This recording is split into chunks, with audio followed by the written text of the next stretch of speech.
우리가 지난주에는 요한복음 8장 1절부터 35절까지를 통해서 당시 서기관들과 바리새인들이 자기들의 잘못된 확신으로 예수님을 육체적으로 함부로 판단하고 정죄하면서 예수님을 믿지 않고 또 예수님의 가르침을 조롱하는 이런 어처구니 없는 모습을 살펴봤습니다. 네, 그런 상황 속에서도 예수님은요, 아주 침착하게 절제된 감정으로 차분하게 그들에게 진리를 가르쳐 주셨습니다. 그러면서 나를 제발 믿고 내 말에 순종하라고 이렇게 가르쳐 줬지만은 그들은 막무가내로 예수님의 말꼬리를 트집 잡으면서 거부했어요. 그러나 다 그런 건 아니고 개중에는 그 예수님의 말씀과 행동을 보면서 생각을 고쳐먹고 예수님을 믿는 자들도 생겼다는 것까지 우리가 살펴봤어요.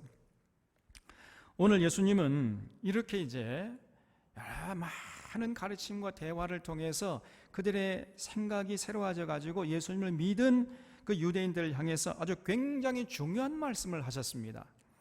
여기 31절에 보면, 그러므로 예수께서 자기를 믿은 유대인들에게 이르시되 너희가 내 말에 거하면 참으로 내 제자가 되고 진리를 알지니 진리가 너희를 자유롭게 하리라 그랬어요.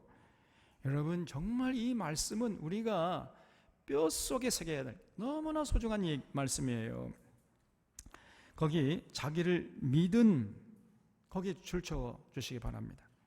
당시 예수님은 자기를 믿은 유대인들을 향해서 중요한 가르침을 했다는 거예요. 너희가 내 말에 거할 때 그랬죠? 이 거한다는 말은 무슨 말이죠? 순종한다는 말이에요. 우리가 어느 집에 거한다, 거기 산다는 얘기잖아요. 우리가 예수님의 말씀을 듣는 것으로 그치지 않고 예수님의 말씀을 듣고 마음에 새기고 실천할 때, 그 순종할 때, 그때 비로소 너희가 참 내 제자가 된다는 거예요. 그리고 진리를 알게 될 것이다. 그리고 그 진리가 너희를 자유케 할 것이다. 정말로 중요한 얘기입니다, 여러분. 우리가 예수님을 믿는다는 것은 다른 게 아닙니다. 그저 예수님 찬양하고 경배하고 기도하는 것으로 그치는 거 아니에요. 그거는 필요 조건이지 충분 조건이 절대로 아닙니다. 거기서만 그치면 안 돼요. 진정으로 예수 믿고 예수님의 제자로 인정받으려면 예수님의 가르침을 마음에 새기고 그 삶의 현장에서 예수님의 가르침대로 살아야 돼요. 그때 비로소 우리가 예수님의 제자들이 될 수 있는 것입니다. 예수 믿는다고 하면서 예수님의 가르침에 순종할 마음이 없다면 절대로 예수님의 제자가 될 수가 없어요. 그리고 더 나아가서 그건 예수 믿는다고 할 수가 없습니다. 그냥 입으로 립 서비스 하는 거예요. 그냥 예수 믿는 게 아니에요. 예수 믿는다는 건 다름이 아니고 예수님을 스승으로 모시고 예수님의 가르침에 순종하겠다는 것을 의미하는 것임을 우리 사랑하는 샤론의 교우들은 절대로 잊지 마시기를 바랍니다. 그리고 그렇게 예수님의 가르침에 순종할 때 예수님의 제자로 인정받을 뿐 아니라 그때 비로소 우리가 진리를 알게 될 것이다. 이렇게 예수님께서 가르쳐 주셨어요. 그냥 교실에서 예수님의 가르침을 머리로 깨닫는 정도, 이거는요, 아무리 잘 깨달아도 그냥 희미하게 진리를 아는 수준에 그치는 겁니다. 진리를 명확하게 알 수가 없어요. 그러다가 진실로 우리가 예수님의 가르침을 삶의 현장에서 실천할 때 그 진리가 아주 명확해지는 거예요. 명확한 진리를 알게 되고 누리게 되는 것입니다. 통일운동에 헌신하신 그 문익환 목사님이 계셨습니다. 여러분도 잘 아시죠? 이 문 목사님은 5,000년을 한 민족으로 살아온 이 민족이 강대국들의 강요한 이념에 의해서 남과 북으로 지금 이 나라가 갈라졌잖아, 이 민족이. 그래서 남과 북으로 갈라져 가지고 서로 싸우고 죽이는 이 분단의 역사를 끝장내지 않고서는 이 나라의 불행이 그치지 않을 것이라고 하시면서 온몸으로 통일운동에 매진했습니다.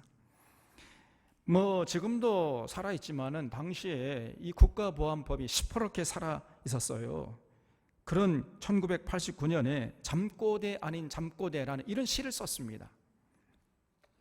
그 시 중에 일부에 이런 내용이 나와요. 오늘 역사를 산다는 건 말이야, 몸으로 분단을 거부하는 일이라고, 휴전선은 없다고 소리치는 일이라고, 서울역이나 부산 광주역에 가서 평양 가는 기차표를 내놓으라고 주장하는 일이라고, 이런 내용이 나와요.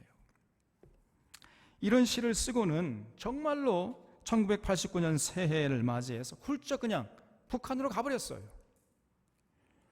그래서 김일성을 만나고 돌아왔습니다. 돌아오니까 남한의 언론들이 난리 법석을 떤 거죠. 문익환 목사님은 온몸으로 분단의 현실을 거부한 겁니다. 근데 돌아와서는 아주 냉대를 받은 거죠.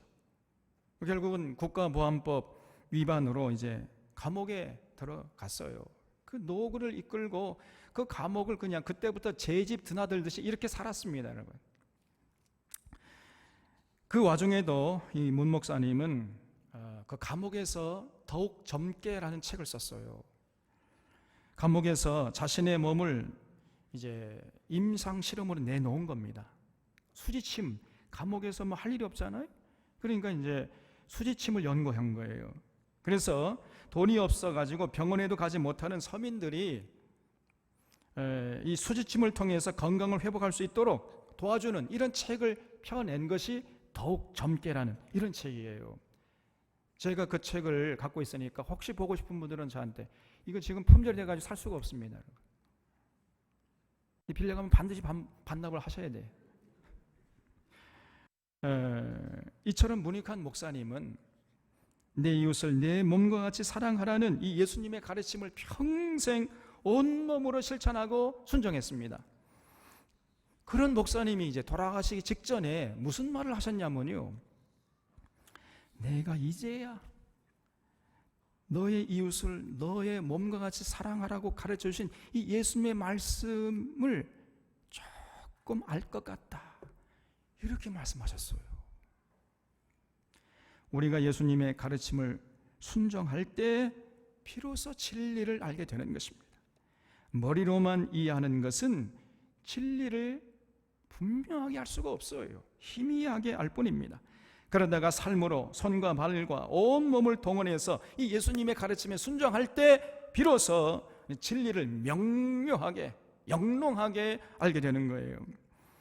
여러분, 이렇게 진리를 아는 것이 중요한 이유가 무엇입니까? 진리를 알 때 그 진리가 우리를 어떻게 한다고요? 자유케 하기 때문이에요, 여러분.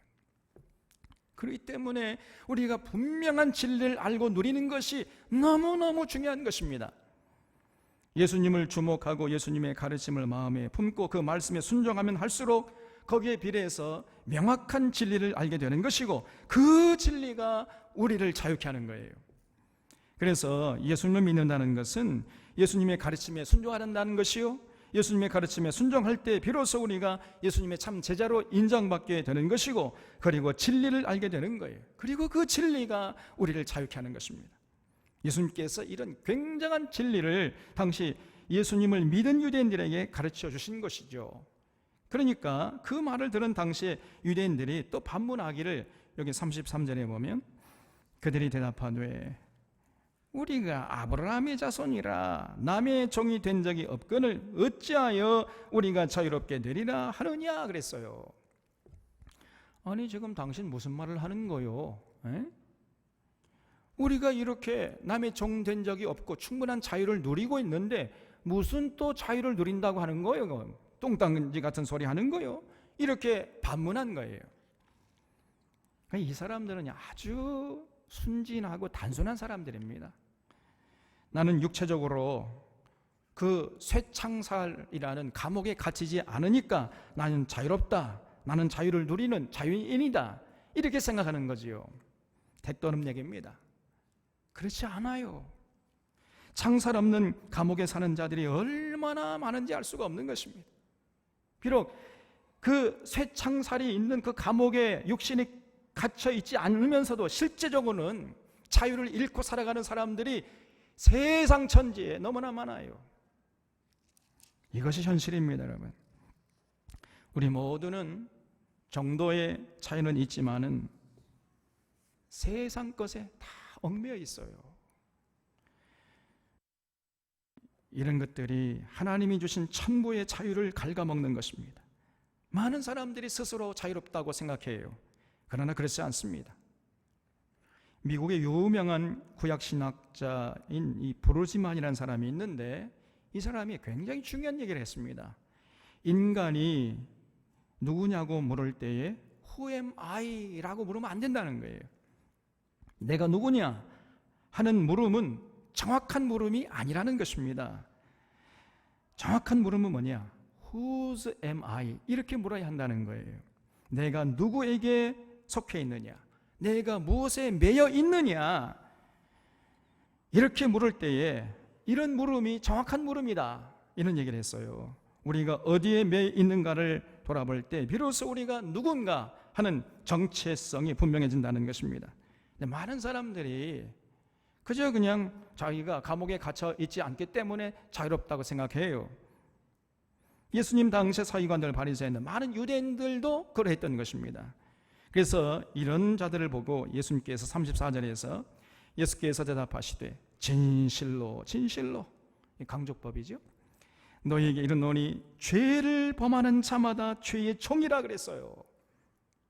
비록 몸이 감옥이라는 쇠창살에 갇혀 있지 않더라도 죄를 범하면 그 죄를 범하는 자마다 이미 그는 자유를 박탈당한 사람이라는 거예요. 죄가 하나님께서 주신 천부의 자유를 갉아먹기 때문입니다. 그러므로 참 자유를 누리려면 우리가 먼저 이 죄로부터 자유로워져야 돼요. 당시의 서기관들과 바리새인들은 이런 진리를 전혀 알지 못한 것입니다. 이런 자들 향해 예수님이 35절에서 종은 영원히 집에 거하지 못하되 아들은 영원히 거하나니 그러므로 아들이 너희를 자유롭게 하면 너희가 참으로 자유로우리라 그랬어요. 참 놀라운 말씀입니다. 우리가 예수님의 가르침을 순종할 때 예수님의 참 제자가 되고 진리를 알게 되는 것이고, 그 진리가 우리를 자유케 해줍니다. 그래서 바로 그 사람에게 자유를 앗아가던 그 모든 죄로부터 자유롭게 되는 거예요. 에드가 앨런 포라는 이런 소설가가 있는데, 이 소설가가 쓴 작품 중에 고자질하는 양심이라는 단편 소설이 있습니다. 이 주인공이 어느 날 쥐도 새도 모르게 자기가 미워하고 증오하던 어떤 사람을 죽여가지고 자기 집 지하실에 묻었습니다. 아무도 모르게. 완전 범죄였어요. 그래서 이제 이 사람이 마음 놓고 잠을 자는데 이상하게도 그 죽은 사람의 심장 뛰는 소리가 자꾸만 그 귀에 들리는 거예요. 귀를 막아도 잠을 자도 계속 들려왔습니다. 도대체 이 소리가 어디서 나는 소리냐? 아무리 지하실에 내려가서 살펴봐도 소리가 또 안 나요. 근데 또 조용해지고 잠을 잘만 하면 또 소리가 나는 거예요.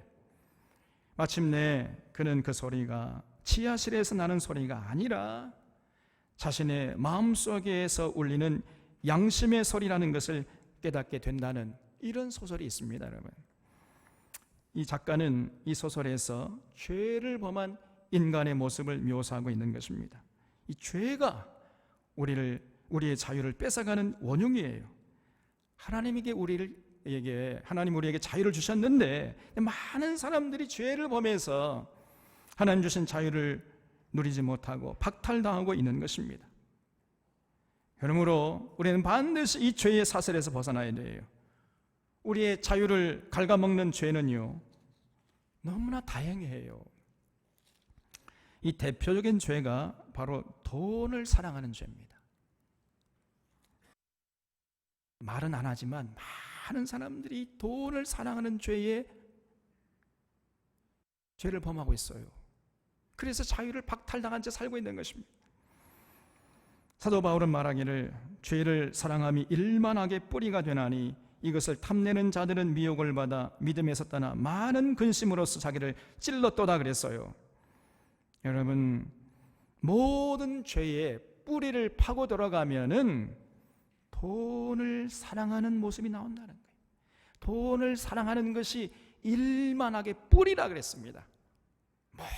모든 죄의 그 근본을 파고 들어가면 돈을 사랑하는 이런 의지와 욕구가 나오는 거예요. 우리가 이 돈을 사랑하면은요, 우리가 누리던 자유를 상실하게 돼요. 안데르센의 작품에 이 가난한 노부부에 대한 동화가 있습니다. 어느 날 이 할아버지가 애지중지 아끼던 말을 팔아가지고 좀 더 쓸모 있는 물건과 바꿔와야 되겠다 마음 먹고 이제 말을 끌고 시장에 갔어요. 그래서 이 할아버지가 처음에 이제 말을 암소가 참 멋지고 필요하겠다 해가 암소와 바꿨어요. 조금 가다 보니까 또 양이 보이니까 이 암소를 또 양과 바꿨습니다. 그리고 이제 다시 양을 거위와 바꿨고 거위를 다시 암탉으로 바꿨어요. 그리고 마지막으로 암탉을 썩은 사과자루와 바꿨습니다. 야, 저 사과 가져가가지고 사과 파이 해 먹으면 맛있겠다. 이래가지고 그래서 이 할아버지가 썩은 이 사과자루를 메고 집으로 돌아오다가 어느 작은 주점에서 두 영국 신사를 만나가지고 얘기를 하는데 낮에 이제 자신이 시장에서 겪은 일을 얘기하니까 그 영국 신사 두 명이 박장대소하면서 당신 이제 큰일 났다 이제 집에 돌아가면 할머니에게 이제 당신 이제 쫓겨날 것이다. 이렇게 장담하는 거예요. 근데 그 할아버지는 절대 그럴 일 없을 겁니다. 이렇게 하니까 그래요. 그럼 우리 한번 내기합시다. 그래서 이 영국 신사들이 금호 한 자루를 내고 내기를 하자고 제안을 했고 그래서 좋습니다. 그래서 이제 그들이 함께 할아버지 집으로 갔어요. 할아버지가 이제 낮에 시장에서 어떤 일이 있었는가 할머니에게 이제 얘기를 다 해줬죠. 여보, 내가 시장에 가가지고 말을 암소로 바꿨어. 이야, 당신 참 잘했어. 이제부터 우유를 마음껏 먹을 수 있겠다 하면서 좋아해요. 그런데 또 암소를 양으로 바꿨어. 양젓이 얼마나 고소한데요. 또 이렇게 말을 하는 거예요. 근데 여보, 또 양을 거위로 바꿨다니까. 여보, 거위털이 얼마나 부드러운데요, 얼마나 따뜻한데요. 이러면서 또 환호를 해요. 근데 거위를 또 암탉으로 바꿨어. 아이고 좋아라, 이제부터 계란을 마음껏 먹을 수 있겠네. 그러면 또 좋아를 합니다. 근데 또 암탉을 사과자루하고 바꿨어. 그러니까 아이고 오늘 저녁에는 사과 파이를 마음껏 먹을 수 있겠네요.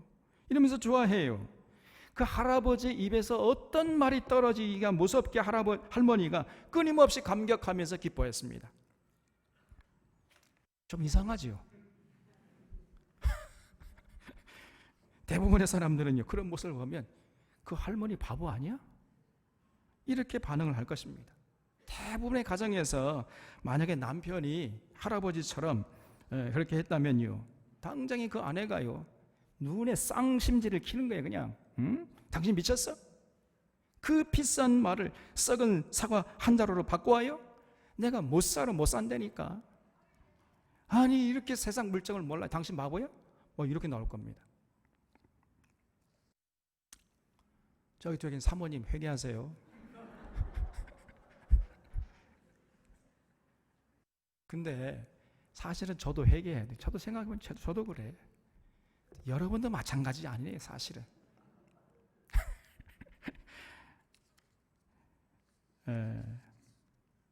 그런데 그 할아버지와 할머니는 그렇지 않은 거예요. 할아버지와 할머니는 돈을 사랑하지 않는 자들이었기 때문입니다. 그래서 이들은 참으로 자유로웠어요. 많은 사람들이 그런 사람을 바보라고 생각해요. 그러나 세상 사람의 눈에는 바보로 보일지라도 바로 그런 사람이 참 자유를 맛보고 누리고 사는 것입니다. 근데 우리는 자꾸만 이 돈을 사랑하다가 보니 돈에 얽매여요. 자꾸 계산적이 되는 것입니다. 사탄이 우리에게 다가와서 자꾸만 돈을 사랑하도록 유혹을 해요. 자꾸 탐욕을 갖게 합니다. 이 유혹에 넘어가면은, 그래서 일단 돈을 사랑하게 되면 그때부터 우리가 누리던 자유를 순식간에 잃게 되는 거예요. 그러다가도 퍼뜩 그 사실을 깨닫고 다시 회개하고 예수님 말씀에 순종하게 되면은요, 그 사라졌던 자유, 잃었던 자유를 다시 회복할 수 있어요. 돈을 사랑하는 것이 일만하게 뿌리라고 하셨지. 그러면서 이제 그 예수님의 말씀에 순종해서 그 마음을 비울 때에 우리가 풍성한 자유를 만끽하게 되는 것입니다. 또 죄 중에는요, 명예욕이라는 죄가 있습니다, 여러분. 이 명예욕에 사로잡힐 때 우리가 누리던 자유를 잃게 되는 거예요. 출세욕, 명예욕에 사로잡히면은요, 우리가 누리던 자유를 잃게 되는 것입니다. 인기 정상에 있는 유명 연예인들이 일반인보다 사망률이 무려 2배가 높다는 통계가 있습니다, 여러분. 엘비스 프레슬리라는 그 유명한 가수가 있잖아요. 젊었을 때 우상이었는데 그 가수는 약물 중독, 마약 중독으로 고생하다가 젊은 나이에 요절하고 말았습니다. 왜 그래요? 고독하고 허무감을 메우려다가 그런 것이에요. 여러분, 그 출세하려고, 높아지려고 하고 명예를 누리려고 하고, 이거 어리석은 짓인 것입니다, 여러분. 출세하려고 아등바등하는 것이 바로 우리의 자유를 갉아먹고 우리의 행복을 갉아먹는 원흉이에요. 그래서 그럴 때마다, 그렇지, 예수님께서 섬기는 자가 큰 자라고 하셨지, 그러면서 겸손하게 자신을 낮추고 그저 남을 나보다도 그렇게 낮추면서 남을 나보다 높게 여기면서 자기에게 주어진 굳은 일을 도맡아 하려고 하는 것으로 만족하는 거예요. 이렇게 예수님의 말씀에 순종하게 되면 우리의 자유가 더 풍성해지는 거예요. 또 죄 중에는요, 이념에 사로잡히는 죄도 있습니다. 이념에 사로잡힐 때 반드시 우리는 죄를 범하게 되는 것이고, 그런 인생은 천박한 인생이 되고 말아요. 자기가 누리던 자유를 잃게 되는 것입니다. 여러분, 미국 뉴욕에 가면요, 그 입구에, 뉴욕 항에는요, 자유의 여신상이 우뚝 서 있다고 그래요. 저는 뭐 가보지도 않고 가볼 마음도 없습니다만은. 그 조각가 바르톨디라는 사람이 20년간이나 아주 각고의 노력 끝에 완성한 작품이라고 합니다. 미국 사람들이 그 거대한 조각상을 통해서 말하고자 하는 메시지가 무엇이겠어요? 미국은 자유의 나라입니다. 뭐 이런 메시지를 던지고 있는 거 아니겠습니까? 그러면 정말 미국이 자유의 나라입니까? 택도 없는 얘기죠. 천만의 말씀 만만의 콩떡입니다, 여러분. 겉으로 보기에는 그래요. 그러나 그 안을 들여다보면 절대로 그렇지 않습니다. 미국이라는 나라는 벌써 망했어야 할 나라예요. 과거 소련의 한 지도자가 미국으로 망명한 후에 기자회견에서 이렇게 말을 했습니다. 소련 사람들은 공산주의라는 이념의 노예가 되어 있고, 미국 사람들은 보험과 세금의 노예가 되고 있다. 이렇게 말을 했어요. 아주 정확한 표현이죠. 공산주의 이념이 싫어가지고 목숨 걸고 자유를 찾아왔지만 와보니까 자유의 천국이라고 하는 미국도 더하더라는 겁니다. 그는 자본주의라는 또 다른 이념으로 자유를 잃고 살아가는 미국 사람들을 봤던 거예요. 많은 사람들이 자기의 사상, 자기의 이념에 빠져가지고 거기서 헤어나질 못해요. 여러분, 빨간 안경을 낀 사람은 온통 세상이 빨갛게 보입니다. 파란 안경을 끼면 온 세상이 파랗게 보이는 법이에요. 그러면서 서로 미워하고 증오하며 살게 하는, 너는 이 세상이 빨간데 왜 파랗다고 하느냐, 이 세상이 파란데 왜 빨갛다고 하느냐, 그러면서 서로 티격태격 싸우고 다투고 미워하고 증오하고 전쟁하는 겁니다. 이념이 이렇게 무서운 거예요, 여러분. 그러나 예수 그리스도를 마음에 품고 그 예수 그리스도의 인격과 교제하기 시작하면은 그에게 덧씌워졌던 이념의 안경이 벗겨지는 거예요. 그러면서 자유가 회복되는 것입니다. 편을 가르고 미워하고 증오하던 죄의 멍에가 풀려지고 참 자유를 누리는 인생이 되는 거예요. 여전히 한국 교회는 이 자본주의라는 이념에 매몰되어 있어요. 정말 통탄스러울 노릇입니다. 또 죄에는 열등감이라는 죄도 있어요. 열등감에 빠지면 우리가 누리던 자유를 잃게 되는 것입니다. 그래서 우리는 열등감이라는 죄에서 반드시 벗어나야 돼요. 팔이 하나 없는 여인이 있었습니다. 이 처녀 때부터 20년 동안 팔이 없이 살면서 그 마음속에 굉장한 열등감이 자리 잡고 있었어요. 이 여인은 이제 외출할 때마다, 그리고 사람들과 얘기할 때마다 마치 자기가 양팔이 다 있는 것처럼 이렇게 꾸미고 그런 복장을 하고 다녔습니다. 그러면서 사소한 일에도 마음에 상처를 받고 고통을 당했어요. 사람들이 자기를 쳐다보기만 해도 막 화를 내고 신경질을 벌였습니다. 저놈의 새끼가 나를 무시해? 그게 무시하지도 않는데. 이런 모습을 보다 못해서 하루는 이 절친한 친구가, 아니 팔이 없으면 어떠냐, 지금 너의 모습 그대로 지금 하나님이 너를 사랑하시고 예수님께서 그런 너를 위해서 십자가에 돌아가셨는데 너 그걸 믿지 않느냐 너. 그러니까 이 모습 이대로 우리를 사랑하신 그 하나님, 그 예수님께 감사 한번 해봐라. 그 하나님, 그 예수님께 한번 찬양해봐 너. 이렇게 이제 권면을 해줬어요. 이 말을 듣고 이 여인이 이제 밤새도록 고민하다가 새벽 미명에 난생 처음으로 그냥 마음에는 내키지 않지만은 억지로라도 삼위일체 하나님의 이름으로 찬양을 했어요. 그랬더니 순식간에 막혔던 눈물이 터지고 그냥 눈물샘이 터져가지고 엉엉 울면서 그냥 찬양을 했습니다. 그러면서 그 순간에 그 여인의 마음속에 자리 잡고 있던 열등감이 사라져버린 거예요. 마음의 상처가 아물었던 것입니다. 그 다음 날부터 이 여인은 팔이 있는 것처럼 위장했던 복장을 벗어 던졌어요. 참 자유를 얻은 것이지요.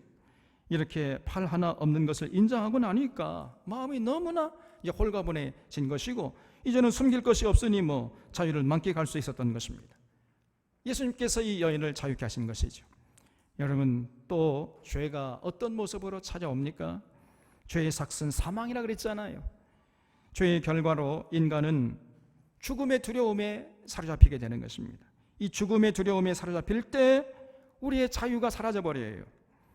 그러다가도 예수님의 가르침에 순종하게 되면 그 죽음의 두려움이 사라지는 것입니다. 또 범죄와 육체의 무할례로 죽었던 너희를 하나님이 그와 함께 살리시고 우리의 모든 죄를 사하시고 우리를 거스르고 불리하게 하는 법조문으로 쓴 증서를 지우시고 제하여 버리사 십자가에 못 박으셨느니라. 이 말씀을 굳게 믿고 붙잡게 되면은 우리가 죄의 사슬에서 벗어나고 죽음의 두려움에서 벗어나서 참 자유함을 누릴 수 있는 것입니다. 또 예수님께서 말씀하신 것처럼 나는 부활이요 생명이니 나를 믿는 자는 죽어도 살겠고 무릇 살아서 나를 믿는 자는 영원히 죽지 아니하노니 이것을 내가 믿느냐. 이 말씀에 아멘으로 받아들일 때, 그 말씀을 마음에 품을 때 이 말씀이 우리를 죽음의 공포로부터 자유케 하는 것이고 하나님 앞에 서는 두려움으로부터 우리를 자유케 하는 것입니다. 이와 같이 이 죄라는 것이 아주 다양한 모습으로 우리에게 찾아와서 우리의 자유를 앗아가는 거예요. 그래서 죄를 범하는 자마다 죄의 종이라는 이 예수님의 말씀이 정말 진리 중에 진리인 것입니다. 그러나 우리 마음속에 예수님의 가르침을 품고 순종할 때 그러면 이제 진리를 알게 되고 그 진리가 우리를 자유케 하는 것이에요. 그래서 참 물질욕, 명예욕, 이념이나 열등감 이런 게 빠져있던 데서 우리를 자유케 하는 것입니다. 심지어 죽음의 공포 가운데서도 우리를 자유케 하는 거예요. 최후의 심판에서부터도 자유케 하는 겁니다. 우리 영혼과 마음과 육체를 파괴하고 시들게 하는 이 죄의 멍에를 여러분, 우리가 어떻게 하면 제거할 수 있겠습니까? 오직 예수 그리스도 한 분 외에 다른 분이 있을 수가 없어요. 다른 방법이 있을 수가 없는 것입니다. 예수 그리스도만이 우리의 피난처가 되는 거고 우리를 자유케 하시는 힘의 원천이 되는 것이죠. 예수님이 썩어질 세상 것들에 얽매인 우리들을 자유케 해 주시는 것입니다. 이렇게 예수님의 가르침에 순종할 때 진리를 알게 되는 것이고, 그때 그 진리가 우리를 자유케 하는데, 그 자유에는요 두 종류의 자유가 있는 거예요. 무엇으로부터 벗어나게 하는 자유가 있는가 하면 무엇에 얽매이게 하는 자유가 있는 것입니다. 여러분, 예수님의 가르침에 순종할 때 알게 되는 진리는 우리를 썩어질 것에서 자유케 하는 것으로 그치지 않고, 영원한 것, 가치 있는 것, 그 거룩한 것에 얽매이게 하는 자유를 누리게 하는 거예요. 그래서 참 자유는 자유를 갉아먹는 죄에서 벗어나는 것으로 그치는 것이 아니고, 기쁨으로 자발적으로 거룩한 것에 얽매이는 자유로 완성되는 것입니다. 다시 말해서 다른 표현으로 하면은 참 자유는 결코 방종이 아니에요. 방종을 의미하는 것이 아닙니다. 많은 사람들이 참 자유를 방종으로 오해를 해요. 결코 그렇지 않습니다. 우리는 자유와 방종을 분명히 구별할 수 있어야 돼요. 먹고 싶은 거 다 먹을 수 있고, 쓰고 싶은 대로 다 쓸 수 있고, 즐기고 싶은 대로 다 즐기고, 하고 싶은 말 마음껏 다 할 수 있는 것, 이것이 자유인 줄 알아요. 자유가 아닙니다. 그거는 방종이에요. 참 자유는 해야 할 것을 하고 하지 말아야 할 것을 하지 않을 수 있는 마음의 통제력이에요. 이게 진짜 참 자유인 것입니다. 이런 마음의 통제력이 있을 때에 마음에 찾아오는 참 평화가, 이것이 진정한 자유인 것입니다. 우리가 예수님의 말씀에 순종할 때 진리를 알게 되고, 그 진리가 우리에게 이런 통제력과 마음의 평화를 제공해 주는 거예요. 우리가 예수님의 말씀을 주목하고 그 말씀을 마음판에 새기면 진리를 알게 돼요. 무엇이 참이고 무엇이 거짓인지 분별할 수 있게 되는 것입니다. 그래서 우리 안에 거하시는 그 말씀이 우리로 하여금 거짓을 버리게 하고 참을 취하게 해요. 그러니까 거짓 것에서 자유롭게 할 뿐 아니라 참된 것에 얽매이게 만들어주는 이런 자유를 누리게 해주는 것입니다, 여러분. 그래서 예수님께서 말씀하신 대로 아들이 너희를 자유케 하면 너희가 참으로 자유하리라. 이 말씀이 진리 중에 진리인 것입니다. 거기 참으로 자유할 때 참으로 거기 줄 쳐보세요. 이 말씀이 중요해요. 진짜 자유를 누린다는 거예요. 예수님의 가르침을 통해 누리는 진리가 우리를 자유케 하는데, 그 자유는 우리를 하나님이 기뻐하시는 뜻에 기쁨으로 자발적으로 얽매이게 만들어줘요. 그런데 놀랍게도요, 그러면 그럴수록 자유가 사라지는 것이 아니라 우리가 누리던 자유가 더 풍성해지는 거예요. 이게 놀라운 신비한 참 능력이에요. 종합해 보면은 예수님이 주시는 자유는 두 종류입니다. 첫째는 썩어질 세상 것으로부터 자유케 합니다. 예수님 말씀에 순종하게 되면 진리를 알게 되고, 그 진리가 우리를 죄에서 벗어나게 하고, 물욕에서 벗어나게 하고, 명예욕, 출세욕에서 벗어나게 하고, 열등감에서 벗어나게 하고, 죽음의 공포에서 마저 벗어나게 할 뿐 아니라 이제 더 나아가서 하나님의 뜻에 매이게 하고 하나님의 거룩한 뜻에 순종하게 하는 그런 자유를 누리게 해요. 이것이 진짜 자유인 것입니다.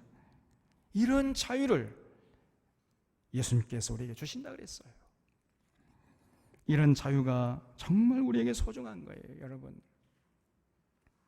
우리 사랑하는 샤론의 교우들이 예수님 주신 이런 참 자유를 만끽하면서 이 세상을 살아갈 수 있기를 주님의 이름으로 부탁드립니다, 여러분. 물고기는요, 제가 늘 말씀드리지만 물속에 있을 때, 물속에서 헤엄치고 있을 때가 가장 자유롭고 가장 행복한 법이에요. 새는 공중에 있을 때가 가장 자유롭습니다. 인간도 마찬가지예요. 인간이 어디 있을 때가 가장 자유롭습니까? 예수 그리스도의 진리 안에 있을 때, 예수 그리스도를 그 말씀을 통해서 진리를 깨닫고 진리를 실천할 때, 그때 여러분 그 사람은 참 자유로울 수 있는 것입니다. 그리고 진실로 행복한 삶을 살 수 있는 것이. 그래서 이 땅에 사람답게 살기 위해서 반드시 우리가 이런 참 자유를 누릴 수 있어야 됩니다. 모든 것을 다 잃는다 할지라도 끝까지 잃지 말아야 하는 것이 바로 이 예수님 주시는 참 자유함이에요. 여러분, 근데 인간뿐 아니라 동물도 마찬가지예요. 여러분, 부잣집 애완견 보면요, 우리 같은 서민들은 상상도 할 수 없는 복을 누립니다. 고급 승용차를 타고 다녀 이 개가. 우리 못하는데 한 번에 몇십만 원씩 하는 미장원 다닙니다. 저 사모는요 2만 원, 3만 원짜리 미장원 다니더라고요. 사람도 못 먹는 최고급 음식을 먹고 최고급 미용실에 다니고, 그렇지만은 그래도 들판을 마음껏 뛰노는 개보다 행복하지 못합니다. 마음대로 뛰놀 수 있는 자유, 마음대로 가고 싶은 곳을 갈 수 있는 자유, 이 자유가 참으로 소중한 법이에요. 이 소중한 자유를 과연 누가 우리에게 줄 수 있는 것입니까? 오늘 예수님께서 이런 소중한 자유를 줄 수 있다고 말씀하시잖아요. 예수님에게 가까이 가서 그분의 가르침을 마음에 새기고 순종하면 할수록 진리를 알게 되고 그 진리가 너희를 자유롭게 해줄 것이다. 여러분, 이 예수님의 말씀을 마음에 새길 수 있기를 바랍니다. 그런데 이 예수님의 말씀이 진리인 찐데 어찌해서 지금 예수 믿는 사람 가운데 이런 모습이 잘 보이지 않는 것입니까?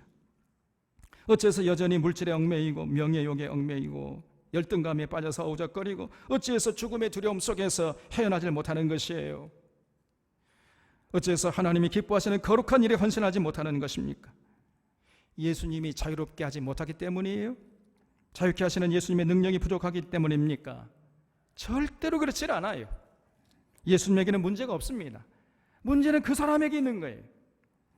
저들이 예수님을 진실로 믿지 않기 때문에, 진실로 그 마음 중심에 예수님의 가르침을 마음에 새기려고 하지를 않고 그 예수님의 가르침을 삶의 현장에서 실천하려고 하지를 않고, 그렇기 때문에 진리를 명확하게 알지 못하기 때문에 그런 현상이 벌어지는 것이에요. 누구든지 예수님을 진실로 만나서 그 가르침을 마음에 품고 순종하면 진리를 알게 되고 그 진리가 그 사람을 자유케 하는데, 세상에 썩어질 그 어떤 것에서 얽매이지 않게 하고 참으로 영원하고 가치 있는 것에 우리를 얽매이게 하는 참 자유를 누리게 하는데, 그런데 사람들이 이 예수님의 가르침을 경홀히 들어요. 듣기는 듣습니다. 듣기는 듣는데 마음에 새기질 않아요. 한 귀를 한 귀로 흘려버리고, 저 예배당 문 나갈 때 여기다 놓고 나가요. 그냥 마음에 새기질 않고 순종하지 않는 것입니다. 그러니까 진리를 알지 못하고 여전히 그 진리가 자유케 하는 그런 복을 누리지 못하고 자유를 잃고 헤매면서 불안하게 사는 거예요. 그러므로 이 사론의 교우들은 예수님의 가르침에 최고의 권위를 부여하는 자들이 되시기를 바랍니다. 예수님 말씀하시면 아멘으로 화답해야 돼. 다른 토를 달면 안 돼. 당시의 서기관들과 바리새인처럼 토를 달지 말고 예수님의 가르침에 최고의 권위를 부여하고 우리의 모든 판단의 기준으로 삼고, 그리고 생각하고 말하고 행동하는 이런 모습을 보여주시기를 주님의 이름으로 부탁을 드립니다. 여러분, 선택의 갈림길에 섰을 때 예수님의 말씀에 순종하는 쪽으로 삶이 작동되도록 이렇게 살아야 돼요. 우리가 이게 진짜 예수 믿는 것입니다. 이렇게 예수님의 말씀에 최고의 권위를 부여하고 최고의 판단 기준으로 삼는 자들이 정말로 지혜로운 자입니다. 아무리 위대한 사람이 말한다 할지라도 예수님의 가르침에 어긋나면은요, 우리가 단호하게 거부할 수 있어야 돼요. 근데 야, 저렇게 훌륭한 사람이 말씀했으니까 그러면서 예수님의 가르침보다 더 우선을 해버려요. 어리석은 자입니다. 예수님의 가르침에 어긋나면 여러분, 아무리 달콤한 것을 제공한다 할지라도 단호하게 거부할 수 있어야 돼. 이런 사람이 참 믿음의 사람이고 이런 사람이 예수님의 제자예요. 진리를 알고 참 자유를 누리는 멋진 인생이 되는 것입니다. 그리고 또 우리가 해야 할 일은 이런 복을 우리 이웃들에게 나눠줘야 돼요. 우리 자녀손들에게, 우리 사랑하는 남편과 아내들에게, 우리 이웃들에게. 여러분, 가장 큰 선물이 뭐겠어요? 예수님을 전해주는 거예요. 예수님을 만나면 틀림없이 진리를 알게 되고 그 진리가 그들을 모든 얽매인 것에서 자유롭게 할 뿐 아니라 거룩한 것에 스스로 얽매이게 하는 참 자유를 누리게 할 것이다. 이걸 분명히 확신하면서 그 예수님을 전해주고 예수님의 가르침을 전해주는 것입니다. 그러면 시들어가던 생명이 회복되고 사람이 사는 것처럼 사는 인생이 될 것입니다. 우리 사랑하는 사론의 교우들은 예수님의 말씀을 마음 깊이 모시고 그 가르침에 순종해서 진리를 알고 그 진리를 통해서 참 자유를 만끽하는 자들이 되시기를 바랍니다. 그리고 죄에 얽매여서 자유를 잃고 시들어가는 자들에게 나아가서 예수님을 전해주는데 최선을 다하는 복된 자들 되시기를 바랍니다. 기도하겠습니다.